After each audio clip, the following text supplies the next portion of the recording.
and welcome to Blackwood Engage Layout, and its first update for 2021. So since the layout moved in early December, I have been taking the opportunity to essentially just run the trains. It's fantastic having so much more space to actually get right around the layout. But at the same time, I've also been hatching some plans to see if I can improve the layout, and one thing which I'm desperately short of is space for storage of stock. The fiddle yards that I do have, well, I've got about 11 actual fiddle yard lanes. Only a couple of them are actually quite long, most of them are relatively short, so it sometimes does cause a bit of a tailback if I'm trying to change trains and rolling stock over.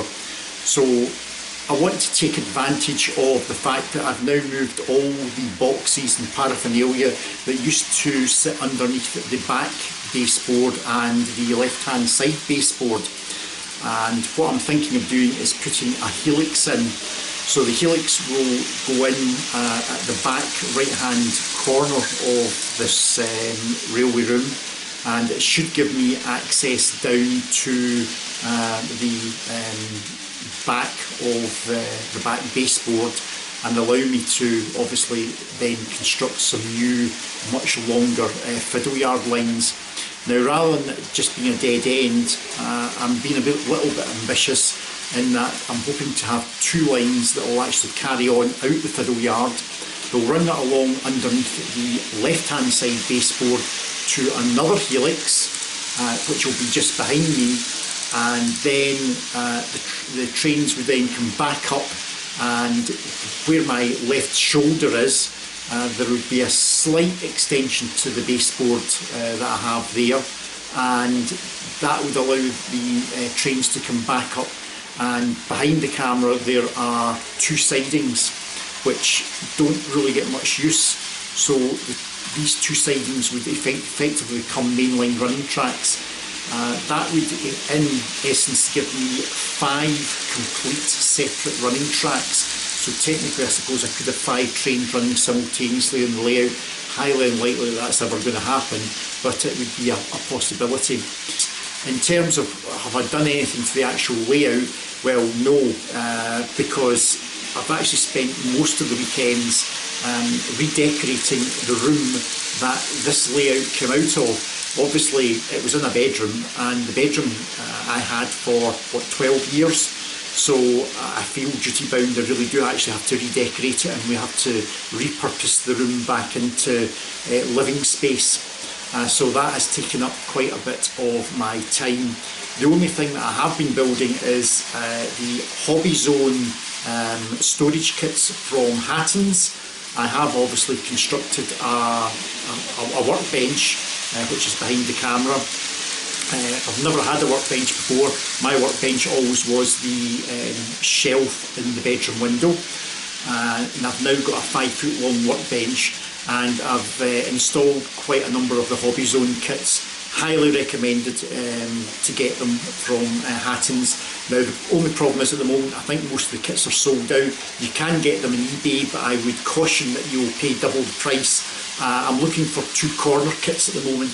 On Hatton's website I think they cost £15. You can get them on eBay, but you'll pay something like £30, which is just ridiculous money. I wouldn't pay for that, so I'll wait until they come back into stock. So in terms of working in the layout, that's really the only thing I've actually been doing is obviously building the actual workstation. I've just really been enjoying running the trains out here, absolutely fantastic, and the actual new building here, given the fact that it's had a baptism of fire with very heavy snow, really cold temperatures, the building is really doing really well. So anyway, I will include, as I say, a running session, but I'll take the camera off the tripod and let's go and have a look and see if I can try and show you where these tracks and the helixes are actually going to be.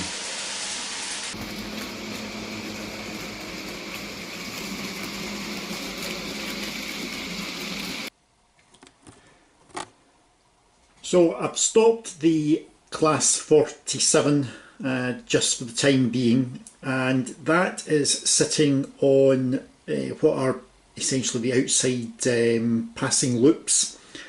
So these passing loops would essentially become mainline running tracks, and the first helix would sit in the corner where you see the tripod.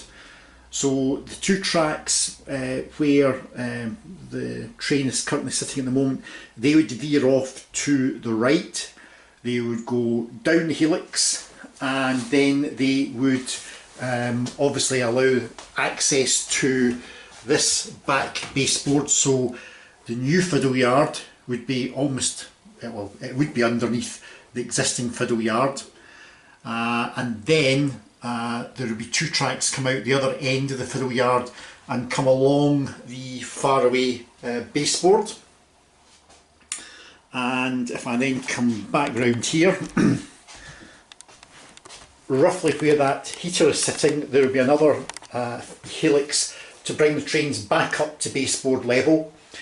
And this section of baseboard here would require a very, very narrow extension to allow a couple of tracks to come along, and they would then rejoin the sidings that you see there. There's one siding there and there's the other siding there, and that's how I would plan to have two completely new loops.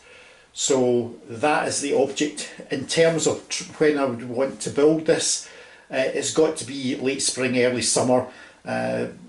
Obviously, although it's a bigger room, I still can't build baseboards in it. And even if the layout was upstairs and back in the house, I'd still be building the baseboards outside.